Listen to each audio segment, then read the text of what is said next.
नमस्कार, आप देख रहे हैं अब तक टीवी चैनल। हमारे संवाददाता पवन कुमार श्रीवास्तव ने जनपद बस्ती से जानकारी देते हुए बताया कि पुलिस अधीक्षक बस्ती द्वारा क्षेत्राधिकारी हर्रैया के साथ थाना हर्रैया का वार्षिक निरीक्षण कर संबंधितों को आवश्यक दिशा निर्देश जारी किया गया।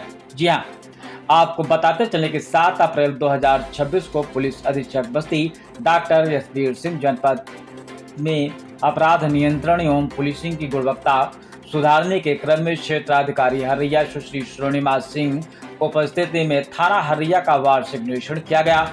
निरीक्षण के दौरान जन शिकायतों के त्वरित निस्तारण, विभिन्न पटलों, सुरक्षा उपकरणों और प्रशासनिक रिकॉर्ड का गहनता से जायजा लिया गया। लंबित विवेचनाओं की समीक्षा करते हुए विवेचकों को सख्त हिदायत दी गई। हुए साक्ष्यों के आधार पर निष्पक्ष और समयबद्ध तरीके से मामले का निस्तारण करें।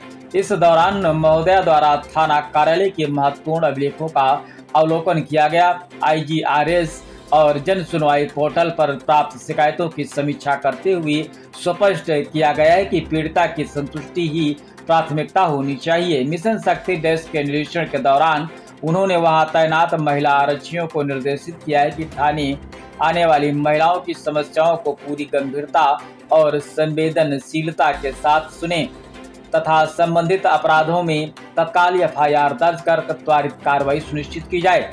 साथ ही वर्तमान समय में बढ़ते साइबर फ्रॉड को देखते हुए उन्होंने पुलिसकर्मियों को तकनीकी के प्रति अपडेट रहने और जनता को साइबर सुरक्षा के प्रति जागरूक करने के निर्देश दिए। साथ ही थाना परिसर, बंदीगृह और पुलिस मेस की स्वच्छता का जायजा लिया तथा स्वास्थ्य और अनुशासन का भी विशेष ध्यान देने का आह्वान किया। उपस्थित समस्त अधिकारी व कर्मचारियों को क्षेत्र में रात्रि गश्त बढ़ाने और संदिग्ध व्यक्तियों, सड़क पर घूम रहे नौजवानों जो कि नशा करते हैं, अवैध कृत्यों, जुआ, छेड़खानी, चोरी आदि के मूल कारण को समाप्त कर जनपद उन पर कड़ी नजर रखने व आवश्यक कार्रवाई करने तथा उपस्थित ग्राम चौकीदारों को अपराध से संबंधित सूचनाओं को थाना समय पर देने पर प्रदान की आदि आवश्यक निर्देश दिया गया है।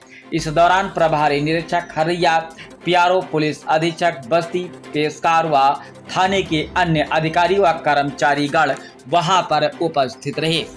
आप देख सकते हैं। आइए चलते हैं हमारे संवाददाता के साथ। में थाना हर्रैया का वार्षिक निरीक्षण मेरे द्वारा किया गया है। CO साहिबान यहाँ के और थाना अध्यक्ष और पूरी टीम इनकी यहाँ पर मौजूद है। साफ सफाई की व्यवस्था थाने में दुरुस्त है। बाकी जो अभिलेख हैं वो भी पूरी तरीके से पूर्ण है। संतोषजनक कार्य सभी इसमें किया गया है। थाने का कुछ पोर्शन ऐसा है जहाँ पर साफ सफाई की आवश्यकता प्रतीत हो रही है और जो मिशन शक्ति केंद्र है उसकी कार्रवाई को थोड़ा और सुनिश्चित तरीके से करने की आवश्यकता प्रतीत हो रही है। बाकी कुछ जो लड़कियां हैं जो गुमशुदा हैं, जो अब तक बरामद नहीं हुई, उनकी बरामदगी शेष है। CCTV जो थाने पे लगे हैं CCTNS प्रोजेक्ट के अंतर्गत, वो चालू अवस्था में है। 5 कैमरे हैं, 5 चालू अवस्था में हैं और थाना प्रॉपर तरीके से रनिंग कर रहा है। किसी भी तरीके की कोई बड़ी समस्या यहाँ पर किसी चीज को लेकर नहीं आई। साफ सफाई की व्यवस्था, बिजली पानी की व्यवस्था, कर्मचारियों के रहने की व्यवस्था, आने वाले जो लगभग 30 से 35 सिपाही अब जो नए भर्ती के आए हैं इस थाने पर आएंगे, उनके लिए भी यहाँ पर बिल्डिंग है, लेकिन बिल्डिंग की हालत थोड़ी सी अच्छी कंडीशन में नहीं है। उसके लिए थाना अध्यक्ष को निर्देशित किया गया है कि बजट अब आएगा तो इसमें मरम्मत के लिए प्रस्ताव अपना बना के भेजें ताकि इसकी मरम्मत कराई जा सके।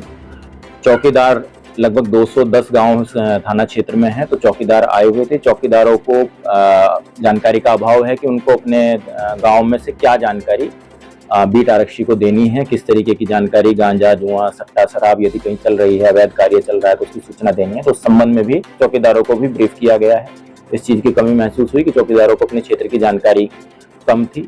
जो नए जो गाइडलाइंस हैं DGP हेडक्वार्टर्स के, DGP महोदय के, पुलिस हेडक्वार्टर के और शासन की जो गाइडलाइंस हैं जिसमें एक्सीडेंट्स की संख्या को कम करना है 0 फैटेलिटी डिस्ट्रिक्ट के अंतर्गत, और साइबर अवेयरनेस का कार्यक्रम जो करना है जिससे कि साइबर अपराध में कमी आए।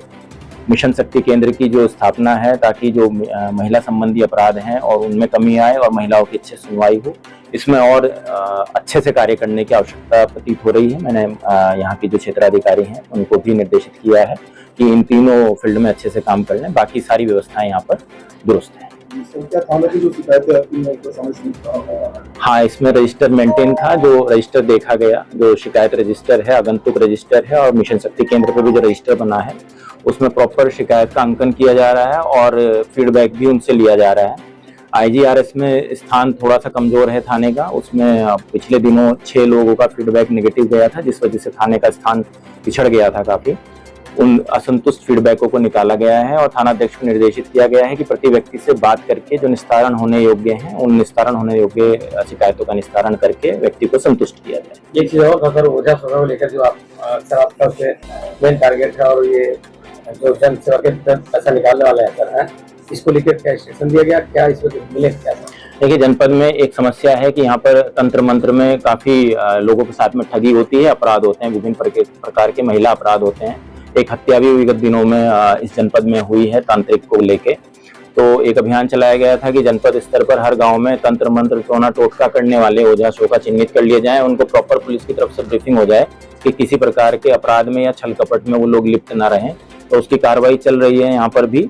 और कुछ एक कर्मचारी थे जिनको इस चीज की जानकारी नहीं थी, तो उनको प्रॉपर्ली ब्रीफ कर दिया गया है कि वो अपने क्षेत्र में जाकर इस चीज पर अपडेट करें। दूसरा, सूदखोरी के खिलाफ कार्रवाई के लिए निर्देशित किया गया था कि अपने अपने गांव में जाके जो बड़े ब्याज पे पैसा देते हैं, जिन वजह से लोगों को परेशानियों का सामना करना पड़ता है, उनका शोषण होता है, वो भी इनको बताया गया है। तो अभी थानाध्यक्ष को 5 दिवस का समय दिया गया है कि अपने थाना क्षेत्र में घूम के सूदखोर और जो इस तरीके के ओझा सोखा हैं जिनसे लोग परेशान हैं, साथ ही साथ जो डीजे आने वाले जो त्योहार हैं, अम्बेडकर जयंती है, उसके बाद में आपका कावड़ चलेगा, तो जो डीजे हैं जितने भी क्षेत्र में, डीजे को लेकर भी थानाध्यक्ष को निर्देशित किया गया है कि सभी को नोटिस जारी करें और माननीय जो न्यायालय की गाइडलाइन है, सुप्रीम कोर्ट का जो गाइडलाइन है उसके अंतर्गत ही उसकी ध्वनि को रखें, किसी भी प्रकार की ध्वनि का उल्लंघन ना करें। एक चीज और है सर, नौजवान जैसे नौजवान लड़के हैं कुछ गलत संगत में पड़ कर गुमराह हो गए हैं, जैसे आज का शाम का टाइम है, 4-5 लड़के फालतू खड़े रहते हैं, इसको लेकर जो आप बताए थे अभियान चलाएंगे, इसमें क्या इनको किस तरह से सद्बुद्धि दी जाएगी जिससे वो किसी तरह का अपराध न करे और गलत संगत न पड़े? देखिए, यही कोशिश है कि जो क्षेत्र में चलने वाला कोई भी किसी प्रकार का अवैध कार्य है, जैसे जुआ, सट्टा, अवैध शराब, गांजा, स्मैक, एनडीपीएस पदार्थ, जिससे कि जो नई उम्र के जो जनरेशन है हमारी, वो इन गलत आदतों में पड़ के इसके बाद क्राइम करते हैं, चाहे वो लड़की का छेड़खानी हो, चाहे किसी प्रकार की चोरी हो, और इस तरीके के नशे का सेवन करके वो लोग अपराध करते हैं। तो पहला प्रयास यही है कि जो उसका मूल कारण है जिस वजह से वो गलत संगत में जाते हैं या अपराध करते हैं, उस मूल कारण को खत्म किया जाए। वो चाहे अवैध शराब हो, चाहे अवैध गांजा हो, चाहे जुआ हो, चाहे सट्टा हो। और इसमें आने वाले दिनों में सभी को कार्रवाई करनी पड़ेगी, थानाध्यक्ष को भी निर्देशित इसमें किया गया। तो जनता और पुलिस के बीच भरोसा कायम करने आपके द्वारा क्या प्रयास है?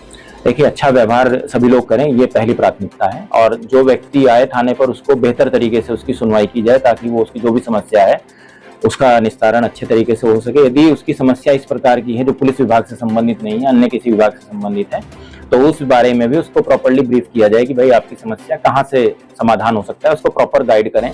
कभी कभी जानकारी के अभाव में भी व्यक्ति इधर से उधर भटकता रहता है, उसकी समस्या का समाधान नहीं हो पाता।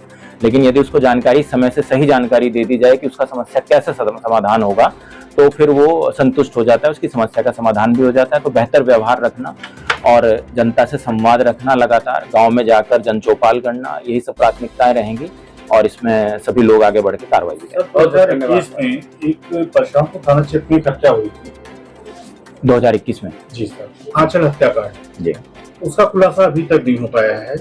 6 साल की मासूम बच्ची 2021 में, जी, ना तो उसकी बॉडी पता चली जी, ना ही उसका खुलासा हो पाया। इसको मैं देख लूंगा, इसकी मुझे जानकारी नहीं है 2021 वाले प्रकरण की। इसको मैं आज ही देख के और फिर आप लोगों को अवगत करा दूंगा।